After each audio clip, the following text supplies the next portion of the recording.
Commander Lisa Grant sat in her small ship and stared at the screen in front of her with confusion written across her face and her hands gripping the controls. Tighter than usual because something about this signal made no sense at all, and she had been flying through space for 15 years but had never seen coordinates like these before in her entire career with the Earth's defense. The distress signal had arrived 3 hours ago while she was doing routine patrol near the outer colonies, and it was encrypted with a code so old that her computer needed 20 minutes just to crack it open, and when it finally did, the message inside was almost blank, except for one set of numbers that pointed to a sector of space that every map called dead and empty and forbidden her. Commanding officers back at headquarters told her to ignore it and return to base immediately, but Lisa had always been the type of person who needed to know why and how and what was really going on.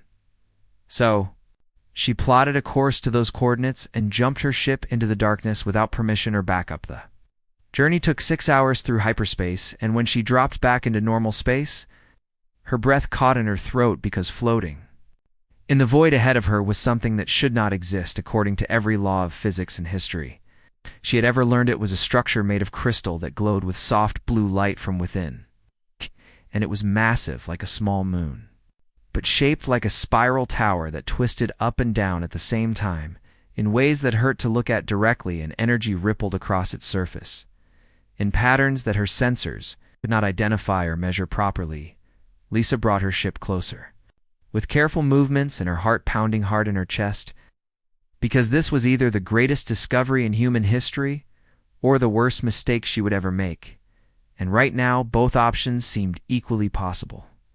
Crystal structure had no doors or windows that she could see, but as her ship approached, a section of the wall simply dissolved into nothing and created an opening large enough for her vessel to pass through, and she hesitated for only a moment before guiding the ship.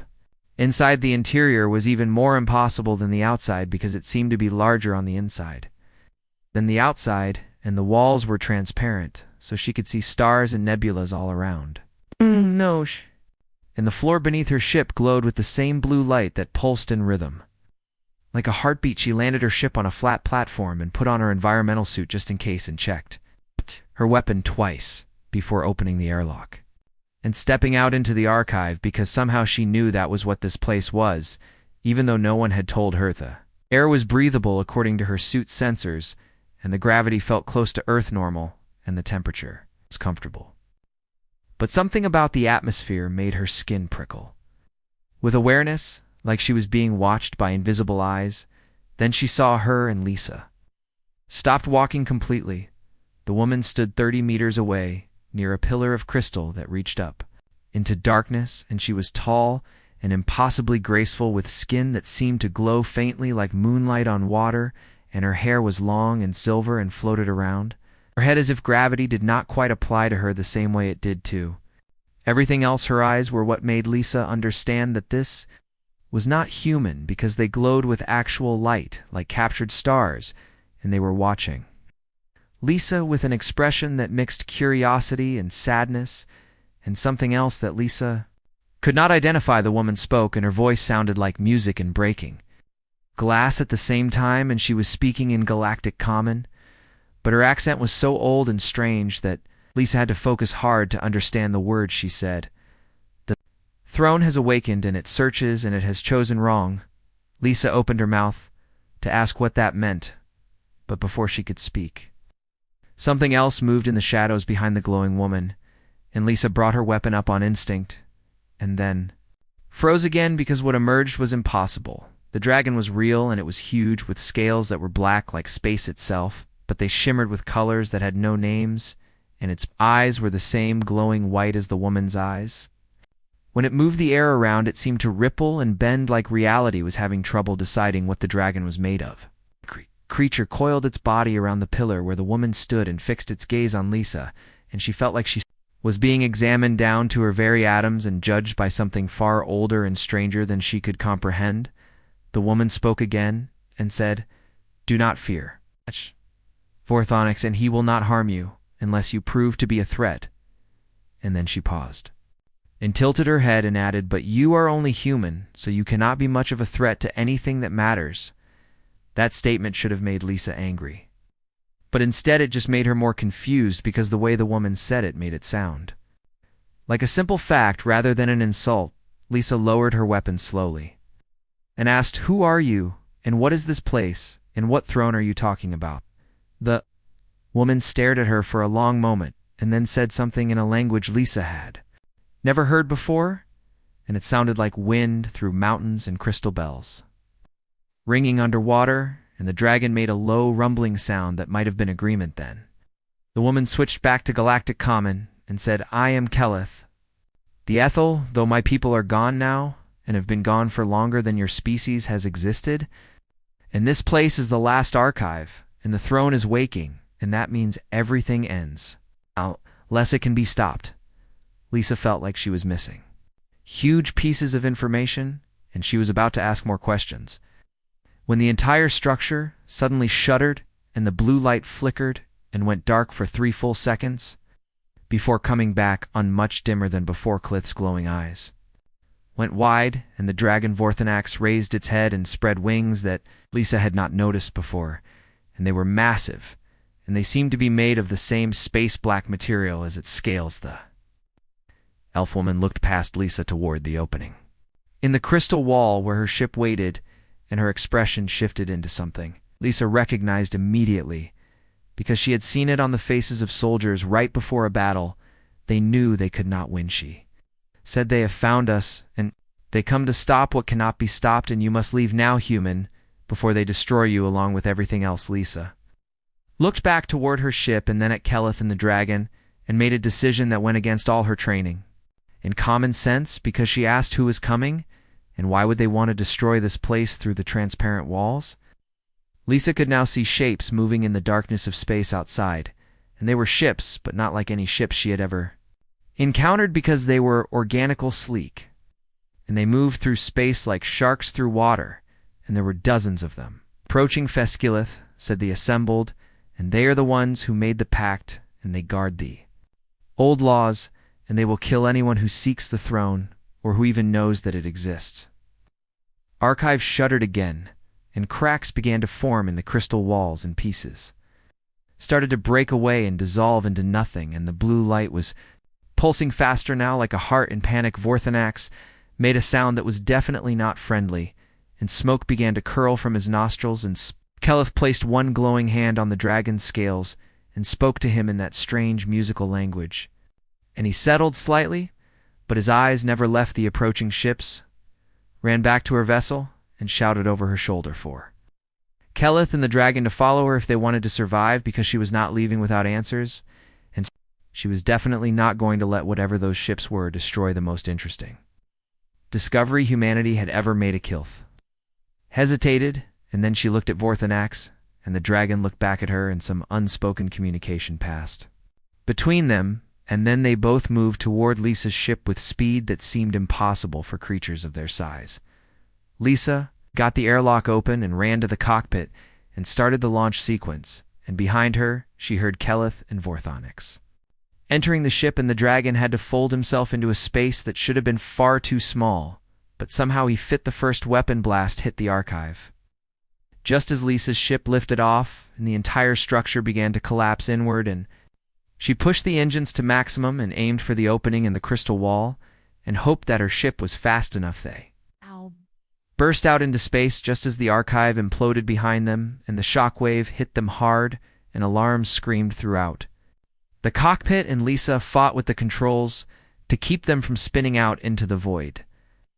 Organic ships were all around them now, and they were moving to surround her vessel and cut off any escape, and Lisa knew her small reconnaissance ship had no weapons that could fight off even one of those vessels, let alone dozens. Then Vorthanax did something that saved all their lives, and he moved to the back of the ship, where the engine core was located, and he opened his mouth and breathed something that was not quite fire and not quite energy onto the core, and suddenly the ship was moving 3 times faster than it should have been capable of moving.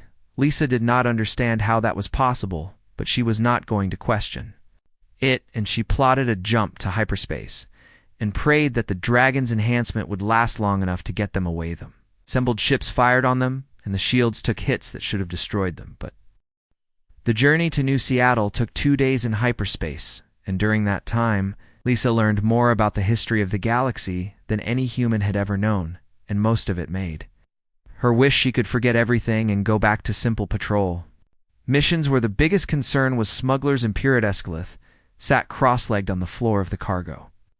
Bay with Vorthanax curled around her like a protective barrier, and she spoke in her strange, musical voice about events that happened before humans had even discovered fire, and her glowing eyes grew distant as she remembered things that Lisa could barely comprehend. She explained that millions of years ago there were 12 great species that ruled different parts of the galaxy, and each one was powerful and ancient and convinced of their own superiority, and then the throne appeared. And no one knew where it came from or who made it, but everyone knew what it offered. The throne promised ultimate authority over all space, in all species, and the power to reshape reality according to the will of whoever claimed it. And naturally, every one of the 12 species wanted that power for themselves.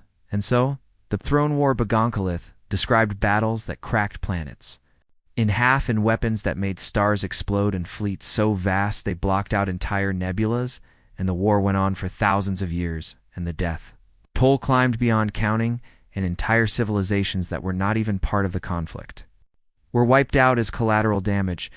But here was the terrible part that made Lisa's stomach twist with dread, and Keleth said it with such quiet sorrow that it was almost worse than if she had shouted. If the throne rejected every species that tried to claim it, every emperor and warlord and champion who sat upon the throne was judged unworthy and cast down, and the throne remained empty and mocking and untouchable, and yet none of the 12 species would stop trying because the possibility of ultimate power was too tempting to resist. Finally, after millennia of pointless death, the 12 species made a pact, and they agreed to seal the throne away forever and erase all records of its existence, and hope that future generations would never learn about it and never restart the Warcliths. People the Ethel were chosen as guardians because they were known for their dedication and their isolationist nature, and they agreed to watch over the throne's prison for all eternity, and make sure no one ever found it again. The dragon clans like Vorthanax served as an additional layer of security, and they used their natural ability to navigate the strange dimensions between normal space to hide the throne's location in a place where conventional ships could never reach for millions of years. The system worked, and the throne stayed sealed, and the galaxy moved on. And the 12 ancient species eventually faded away or evolved into something different, and the Ethel themselves dwindled down to just a handful of individuals, still maintaining their eternal watch. But 3 months ago, something changed, and Keleth's voice dropped to barely a whisper. When she talked about it, the throne broke its own seal from the inside. It should have been impossible, because the prison was designed to hold it forever, but somehow the throne simply decided it was done waiting, and it opened itself back up to the galaxy, and it began broadcasting a signal that Keleth could feel in her bones and her genetic memory. The signal was a summons, and it was reaching out across all of space looking for something, and Keleth had been desperately trying to understand what the throne wanted. When Lisa arrived at the archive now, they had to figure out what the signal meant, and more importantly, why the assembled fleet had appeared so quickly to try to stop them. Lisa brought her ship out of hyperspace at the edge of New Seattle's system, and she sent the proper identification codes, and was given clearance to land at the main settlement, which was built into a series of asteroids that had been hollowed out and connected with tunnels and transparent domes. She contacted her old friend Maya Collins, who worked as a xenarchaeologist at the colony's research station, and when Maya saw Keleth and Vorthanax, she actually fainted, and Lisa had to catch her before she hit the floor.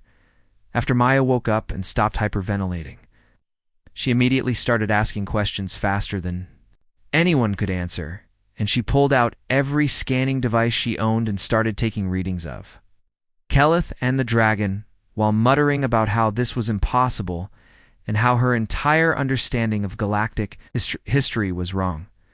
Maya was brilliant, and she had spent 20 years studying ancient civilizations, and she had written 3 books about pre-human, spacefaring species, but she had always believed that elves and dragons were just myths and legends that early humans had made up. Now, those myths were sitting in her laboratory and answering her questions and letting her scan their biological structures, and Maya looked like she might faint again from sheer excitement. Lisa left Maya and Keleth to work on translating more of the Ethel historical records, while she went to file a report with New Seattle's defense coordinator, because even hidden colonies needed to know when potentially hostile fleets were chasing refugees to their doorstep. But before she could finish writing her report, the alarms started blaring throughout the entire colony, and Lisa ran to the command center where dozens of people were staring at screens that showed impossible readings. The assembled fleet had found them, and they had brought more ships this time, and they were not bothering with warnings or negotiations, and communication came through on all frequencies, and the voice that spoke was cold and mechanical and utterly without mercy, and it identified itself as the Concordat, speaker representing all 12 successor species of the ancient powers. The message was simple and terrifying. Surrender the human called Lisa Grant.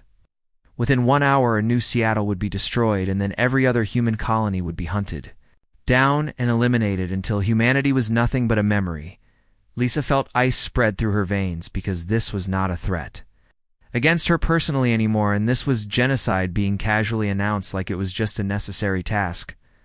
Defense coordinator, whose name was Kate Morrison, looked at Lisa with hard eyes and asked, "What did you do to make them this angry?" Lisa explained everything as quickly as she could, and halfway through her explanation, Maya burst into the command center, dragging Keleth behind her, and Maya's face was pale and her hands were shaking. As she held up a data pad, she said, "I found something, and you need to see this right now, Anne." The data pad was a recording of the throne signal, and Maya had run it through every analysis program she had and cross-referenced it with every known biological database, and the results made no sense until they made perfect sense in the worst possible way. Signal's resonance pattern was specifically tuned to match human brainwave frequencies with 97% accuracy. Throne was not just broadcasting to the galaxy, and it was calling specifically to humanity. Kate Morrison swore loudly and asked, "Why would an ancient artifact care about humans when we have only been in space for 3 centurias?" Answered in her musical voice, and she said, "Because the throne judges not on age or power, but on something else, and whatever that something is, your species has it, and mine did not." Maya pulled up more data and showed them simulations of what the throne signal looked like when mapped in 3 dimensions, and it was beautiful and terrible, and it looked almost like a net spreading out across the entire galaxy with strands reaching toward every planet where humans lived. Lisa realized with growing horror that the throne was not just calling one human, and it was trying to connect with all of humanity at once, like it was preparing to run some kind of test or judgment on the entire species. The 1-hour deadline was ticking down, and Kate Morrison was already preparing evacuation protocols, but they all knew there was nowhere to run if the assembled were serious about hunting down every human settlement. Then Vorthanex, who had been silent until now, spoke in his thunder voice and said, "There is only one way to stop this." Everyone turned to look at the massive dragon who barely fit in the command center, and his glowing eyes fixed on Lisa specifically. He said, "You must go to the throne before the assembled can destroy it, and you must discover why it chose your kind and either accept its judgment or reject it completely, because those are the only 2 options that will end the signal." Keleth nodded slowly and said, "The throne is located at the galaxy's core in a place where normal space does not work correctly, and only dragons can navigate there safely, and even then it is dangerous." Lisa looked at the countdown timer that showed 40 minutes remaining, and then at the screens showing the assembled fleet moving into attack position, and she knew she did not really have a choice. She said, "If I go to the throne, will that stop them from attacking New Seattle?" The Concordat speaker's voice came through the communications again, as if it had been listening, and it said, "If you come to us now, we will spare this colony, but make no mistake. Human, your species has been chosen by something that must never choose anyone, and that makes all of you a threat to galactic stability." Kate Morrison grabbed Lisa's arm and said, "You cannot seriously be considering this." Lisa met her eyes and said, "What choice do we have? And if there is even a small chance that I can stop this, then I have to try." Maya was crying now, and she said, "This is not fair, and humanity should not have to pay for something we did not ask for." The journey to the galaxy's core took 3 days, following paths through space that should not exist. and Lisa's ship traveled through colors she had no names for and past stars that bent in directions that made her head hurt when she tried to look at them direct. The Vorthanax led the way, and his massive form moved through the twisted dimensions like he was swimming through water, and sometimes he would call out warnings in his thunder voice, and Lisa would have to adjust course to avoid things her sensors could not even detect. Killith spent most of the journey in a meditation trance, and her glowing eyes were closed, but Lisa could see energy rippling across her skin like she was preparing for something difficult and dangerous on. The second day, Lisa received a message from Kate Morrison back at New Seattle, and the news was devastating. Sembold had attacked 2 other human colonies while Lisa was traveling, and they had given no warnings and shown no mercy in both. Settlements were gone now, with all their people dead or missing. Kate's voice was tight with fury when she said, "They are sending a message, and the message is that they will destroy us, piece by piece. Until you finish whatever you are doing." Lisa felt guilt crashed down on her like a physical weight because people were dying because the throne had chosen humanity, and she was the one who had discovered the archive and brought this nightmare into the open. Kallith opened her eyes and looked at Lisa with that ancient sad gaze, and she said, "You cannot blame yourself for what the assembled choose to do, and they are afraid, and fear makes even wise beings commit terrible acts." Lisa wanted to scream at her that words did not bring back dead colonists, and platitudes did not stop genocide, but she kept her anger locked down because it would not help anyone right now. Instead, she asked Kallith why the Ethel went extinct if they were supposed to be guardians. For Vord, Kallith was quiet for a long time before answering, and when she did speak, her voice was even softer than usual. She said, "My people became obsessed with worthiness, and we spent thousands of years trying to understand why the throne had rejected us and what made a species qualified to claim it, and eventually we decided that we would make ourselves perfect." The Ethel changed their own biology and their culture and their way of thinking, and they isolated themselves from every other species because they believed contact with others would contaminate their purity. Kallith said, "It took 10,000 years, but my people succeeded in making themselves into what they believed was the perfect species, and then we approached the throne again and asked it to judge us. The throne looked at what we had become, and it rejected us even harder than before. Then before that rejection broke something in the Ethel, and they could not accept that all their work and sacrifice meant nothing to the throne, and so they went mad with rage and tried to destroy it. The throne defended itself, and in the resulting conflict, the Ethel were wiped out, and Kallith survived only because she had been away from the homeworld.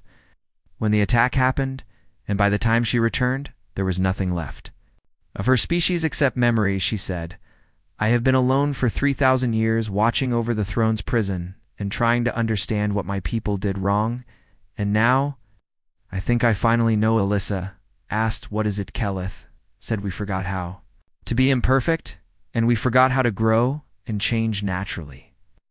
And we became so focused on being worthy that we lost the very things that might have made us worthy."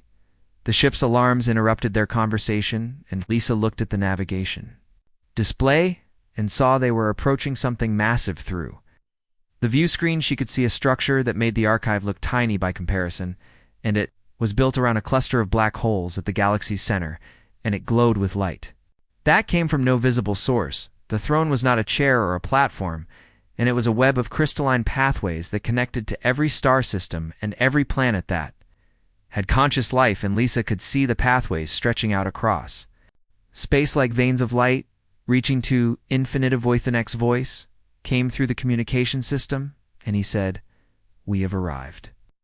And now you must decide, human, whether you will face the throne's judgment." Lisa brought her ship closer, and she could feel something pressing against her mind, like a presence trying to communicate, but using a language that had no words. Scalyth said, "The throne is already scanning you, and it is reading your memories and your thoughts and everything that makes you human." Lisa did not like the idea of something rooting through her mind without permission, but there was no way to stop it, and the pressure grew stronger until she felt like her skull might split open. Then, suddenly, she was not in her ship anymore. Lisa stood on a platform made of the same crystal as the throne's pathways, and all around her were like visions playing out like holographic displays, but they felt more real than that.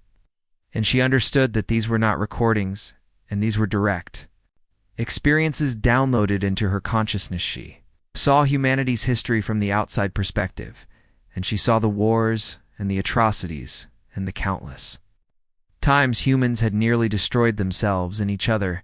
She saw ancient Rome burning, and she saw the trenches of the First World War, and she saw nuclear weapons detonating over cities, and she saw spacecraft exploding in colonies, failing and people dying in ways both brutal and pointless. But she also saw the recoveries, and the compassion, and the stubborn refusal to give up. She saw humans rebuilding after every disaster and learning from their mistakes, even if it took generations. And she saw artists and scientists and ordinary people choosing kindness when cruelty would have been easier. She saw humanity spreading to the stars, not as conquerors, but as explorers. And yes, there were corporations and military powers that wanted to exploit and dominate, but there were also teachers and doctors and engineers who just wanted to help. The vision shifted, and now she saw the 12 ancient species and their civilizations. At their height, they were magnificent and powerful, and their technology could reshape planets, and their knowledge spanned millions of years. But there was something rigid about them, and something cold each species had developed.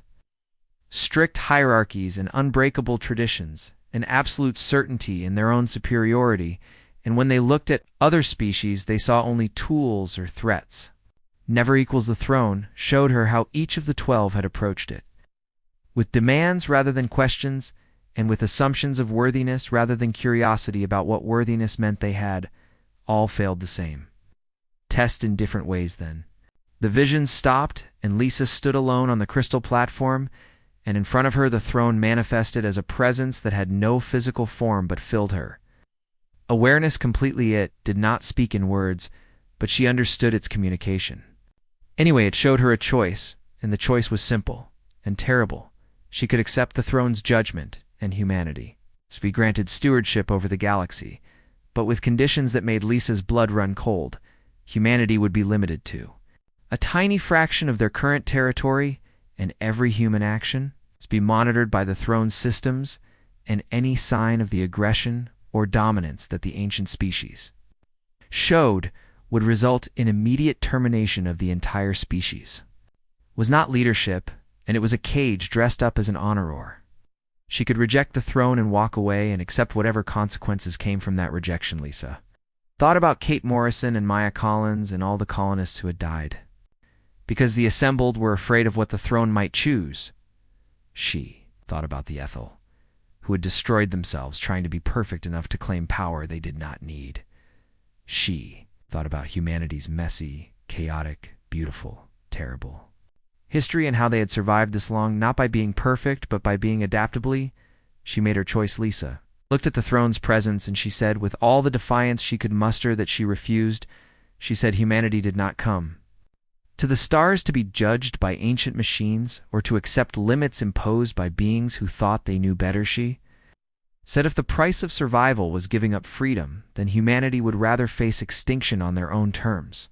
Presence seemed surprised, and Lisa felt it searching through her mind again, trying to understand why she would reject what every other species had desperately wanted. Then something unexpected happened, and the entire structure began to shake. Crystal pathways started to crack, and energy began bleeding out from the fractures, and Lisa fell to her knees as pain shot through her. Headcliffe's voice came from somewhere, and she was screaming that Lisa had triggered the collapse protocol. Isa managed to gasp out, asking what that meant. Keyleth said it meant the throne was never designed to be rejected by a chosen species, and Lisa's refusal had broken something fundamental in its programming, and now it was going to destroy itself, and take a large chunk of the galaxy with it. The visions around Lisa showed what would happen if the throne collapsed completely and entire.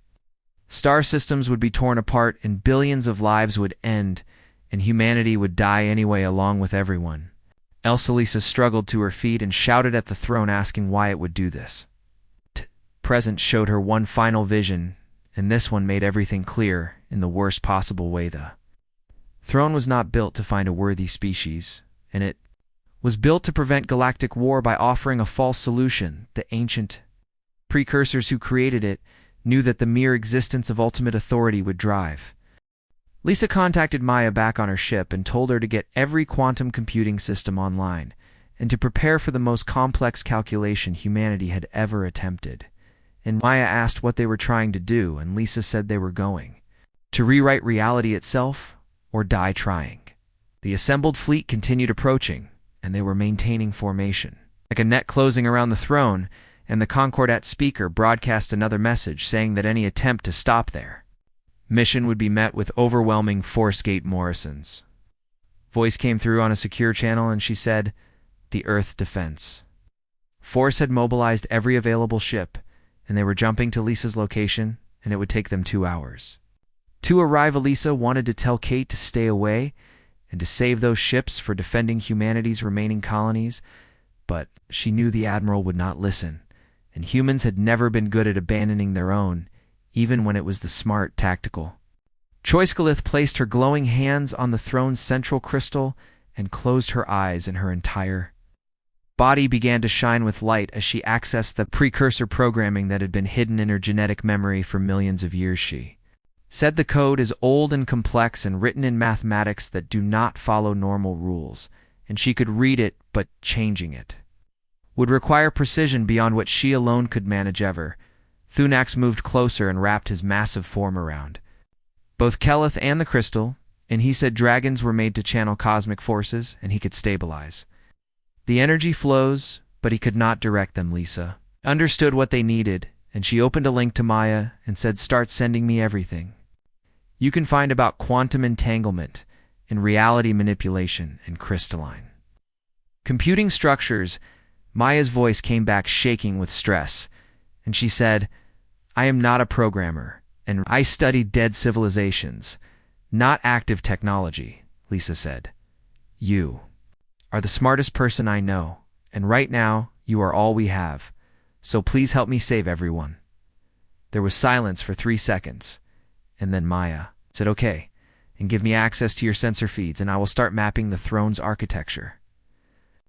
Throne continued to crack, and energy was bleeding out faster now, and Lisa could see through the fractures to something underneath that looked like raw spacetime being torn apart. The assembled fleet opened fire, but not at Lisa's position, and they were shooting at each other. Lisa watched in confusion as 3 of the organic ships broke formation and turned on their own fleet, and explosions bloomed across the void. The Concordat speaker's voice came through again, but this time it sounded different and less unified, and it said, "There is disagreement among the coalition, and some believe the humans' attempt should be allowed to proceed." Another voice interrupted, and this one was harsh and angry, and it said, "Allowing humans to tamper with the throne is madness, and they will doom us all." Third voice that sounded like wind chimes said, "Perhaps doom is already here, and we must choose between certain death and possible survival." The fleet split into 2 groups, and they began fighting each other in earnest, and Lisa realized that the ancient coalition was fracturing under the weight of fear and desperation. Kate Morrison's voice came through, and she said, "Earth's forces were arriving early, and they had pushed their engines beyond safety limits, and now dozens of human ships dropped out of hyperspace right into the middle of the battle." Admiral Morrison broadcast on all frequencies, and she said any ship that fired on Lisa's position would be considered hostile to humanity and would be engaged immediately. One of the assembled factions ignored the warning and launched a missile swarm toward the throne, and human fighters screamed forward to intercept in the space between became a wall of fire, and Daybrecht and Helen Price of the destroyer Defiant took a direct hit to her bridge, but she kept her ship on course and rammed it straight into the reactor core of an assembled dreadnought, and both vessels exploded in a flash that temporarily blinded everyone. Commander Ryan Foster coordinated the smaller human ships into formations that confused the assembled targeting systems, and he used humanity's one advantage, which was unpredictability and willingness to try tactics that no sane military would attempt. Maya's the voice came through Lisa's earpiece, and she said, "I have the architecture mapped, and I am sending you the data now. But there is a problem." Lisa asked what kind of problem, while simultaneously trying to process the flood of information Maya was dumping Into her systems, Maya said, the throne is designed to judge species based on their approach to power and authority. But there is no option in the code for rejection, and your refusal created a logic trap that the system cannot resolve. Lisa said so. We need to add a new option, Maya said. Exactly. But the throne's code is locked, and we would need administrative access from the SEO. Precursors themselves to change it. Keleth spoke without opening her eyes, and her voice sounded strained, and she said, the precursors are gone, but they left back doors in their creations, because even they knew that perfect systems could fail. She said the back door required something the precursors never expected to see, and it required 3 different species working together with complete trust and shared purpose. Everthonix rumbled and said, trust is not something easily given between species who have only just met. Lisa said, we do not have time for easy, and we either trust each other right now, or we all die. Together, Cleith opened her eyes, and they were blazing brighter than Lisa had ever seen.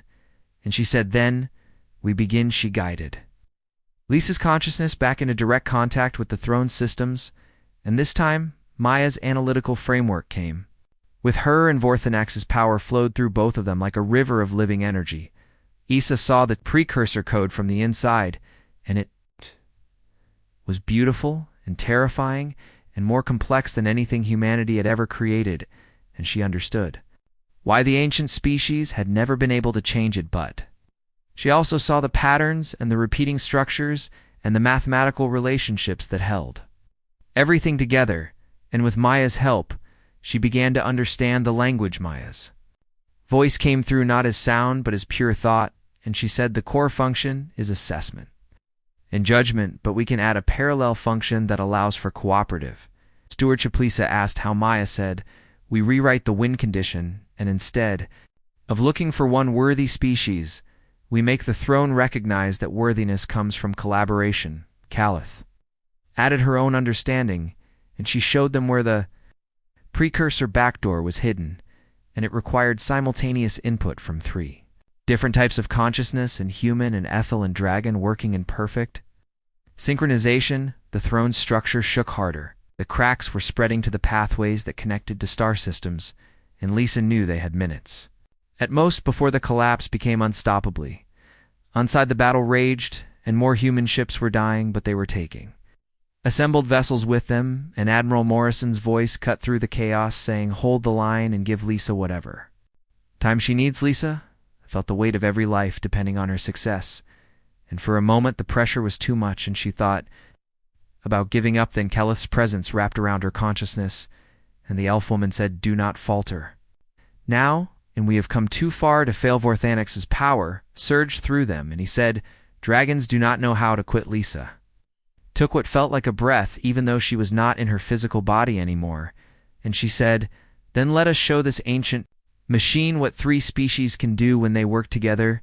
They began rewriting the code, and Lisa handled the logical structures because human minds were good at finding creative solutions, and Keleth provided the deep understanding of cosmic laws because the Ethel had studied reality itself for millions of years, and Vorthanax channeled the raw energy needed to make the changes permanent because dragons were made of the same fundamental forces that held the universe together. The throne fought them and its defensive systems tried to reject their modifications, but they pushed through because stopping meant death for everyone. Maya fed them calculations in real time and adjusted their approach when something did not work, and she was simultaneously monitoring the structural integrity of the entire system and warning them when they were about to trigger secondary collapses.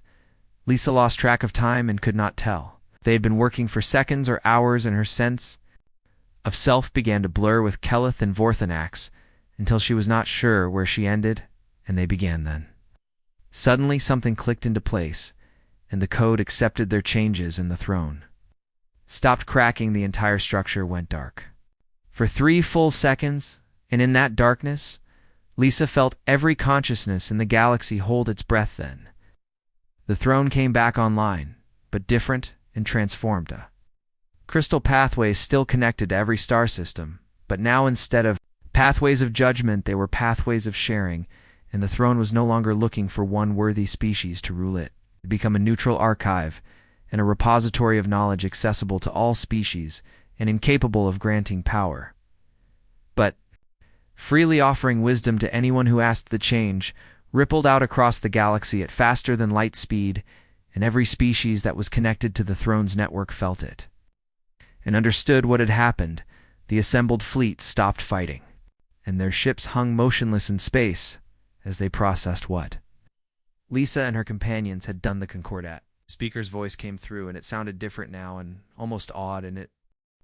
Lisa spent 3 weeks in medical care after the transformation of the throne because connecting her consciousness directly to ancient technology had done things to her neural pathways that doctors did not fully understand, and they kept her under observation while her brain slowly returned to normal human patterns. During that time, the galaxy changed in ways both obvious and subtle. Assembled coalition fractured completely, with some species accepting the new reality and others retreating to their home systems in anger and confusion, and 3 of the ancient factions actually declared war on each other over disagreements about what the throne's transformation meant for their standing in the galactic hierarchy. But there were also species that approached humanity with curiosity rather than hostility, and they wanted to understand how such a young civilization had accomplished what millions of years of history said was impossible. Plausible stayed on Earth at Lisa's request, and the elf woman seemed almost relieved to finally have a purpose that was not just guarding secrets and watching emptiness, and she began working with Maya and other human scientists to translate ethel knowledge into forms that humans could understand. And Yusuf Orthonax returned to the dragon clans, and when he told them what had happened, they initially did not believe him, because dragons had spent eons believing their purpose was to hide the throne and protect it from those who would misuse it. But the throne itself confirmed Vorthanax's story and the dragon clans held a gathering that had not occurred in 50,000 years, and they debated for days about what their new purpose should be now that their ancient duty was fulfilled. Some dragons chose to remain isolated, and others decided to explore the galaxy they had helped protect, and a few even approached human colonies and offered to share their knowledge of dimensional navigation in exchange for human art and music and stories. Because dragons apparently had a weakness for creative expression, was promoted to captain and given command of a new ship called the Pathfinder, and her mission was to be humanity's primary liaison with the species that were now approaching Earth with diplomatic intentions. Admiral Morrison told her that humanity needed someone who understood the ancient powers and who had proven they could work with non-human species, and who was stubborn enough to stand up to beings that thought they were superior. Lisa accepted the position but insisted that Maya be assigned as her chief science officer, and Admiral Morrison agreed, because Maya's knowledge of xenarchaeology had become suddenly very relevant to everyday operations in Lisa's first official mission. She was sent to mediate a dispute between 2 former assembled species who were fighting over access to one of the throne's archive nodes, and when she arrived, she found that both sides had brought military fleets and were threatening to restart conflicts that had been dormant for millennia. She listened to both sides present their cases, and their arguments were complex and rooted in historical grievances that went back further than human civilization existed, and they both insisted they had the rightful claim to the archive. Lisa asked them a simple question, and she said, "Why do you need exclusive access when the throne is designed to share information freely with everyone?" They both looked at her like she had said something ridiculous, and one of them explained that obviously the species with greater historical claims should have priority access and control over who else could use the Pertivalis. I said that was exactly the kind of thinking that led to the throne war in the first place, and then she did something neither species expected. She contacted the throne directly through the neural interface that still lingered from her transformation of it, and she asked the throne to make all its archives equally accessible to any species that approached with genuine desire for knowledge, and to refuse access to anyone seeking exclusive control. The throne accepted her suggestion and implemented it immediately across all its nodes. Both fleets were furious, and they demanded to know by what authority Lisa could make such decisions, and she said she had no authority, and she just asked the throne what it thought was fair, and it agreed with her. One of the fleet commanders said this was unacceptable, and humanity was too young to be making decisions that affected ancient species, Lucha looked at him with the same defiance she had shown the throne itself. And she said then, maybe ancient species should learn to make better decisions. The other commander actually laughed and said humanity's arrogance was remarkable for such a young civilization. Lisa said it was not arrogance, and it was just refusing to be impressed by age, when age clearly had not led to wisdom. The two species left without resolving their dispute, but they also did not start shooting at each other, and Lisa counted that as a win over the following months. Lisa mediated 17 more disputes and explored 12 new star systems and made first contact with 4 species that had been isolating themselves since the throne were ended. She also visited New Seattle, where memorials had been built for the colonists who died during the assembled attacks, and she stood in front of those memorials and wondered if those people would think her actions had been worth the cost. Morrison found her there and said the people who died did not die because of Lisa's choices, and they died because the assembled chose fear over patience. Said she still felt responsible. Said good, and that meant she understood the weight of command, and she should carry that weight but not let it crush her back on Earth. Maya made a breakthrough in understanding ethobiology, and she discovered that Keleth was not the last of her species, and there were genetic samples stored in various archives across the galaxy, and with enough work it might be possible to rebuild the SL population. Keleth cried when Maya told her, and Lisa had never seen the elf woman show that much emotion before. Keleth said she had been alone for so long that she had forgotten what hope felt like. Maya said loneliness was something humans understood well, and that was why they were so determined to help the project to restore the Ethel. Became a joint effort between dozens of species, and even some of the more hostile former assembled members contributed resources. Because apparently even ancient grudges could be set aside when faced with the possibility of bringing an extinct civilization back from oblivion. Lisa watched all of this unfold. She realized that the throne's transformation had done more than just prevent a war, and it had given the galaxy a reason to work together instead of competing. Species that had been enemies for millions of years were now sharing research and resources and knowledge. Because the throne offered something more valuable than power, and it offered understanding, not everyone was happy with the changes, and there were still conflicts. And some species refused to accept that humanity had any right to influence galactic affairs, and terrorist attacks targeted human colonies and diplomatic vessels. But for every attack, there were 10 species that reached out with offers of cooperation. In trade and friendship, Admiral Morrison established the Galactic Relations Council with representatives from 30 different species, and the council's purpose was to manage disputes peacefully and coordinate responses to threats that affected multiple civilizations. Lisa was asked to serve on the council, but she refused because she said she was better at solving problems in the field than sitting in meetings. She continued flying the Pathfinder with Maya and a crew that was half human and half various other species, and they went wherever they were needed and solved problems through a combination of diplomacy and occasionally creative rule-breaking. Clath joined them permanently, and she said guarding an empty prison had been lonely, but traveling with friends who valued her knowledge rather than fearing her past was something worth living for. For Forvanax visited occasionally, and he would materialize in the cargo bay and complain that humans made terrible tea, but their music was surprisingly moving, and then he would stay for days telling stories about the galaxy before humans existed, 1 year after the throne's transformation.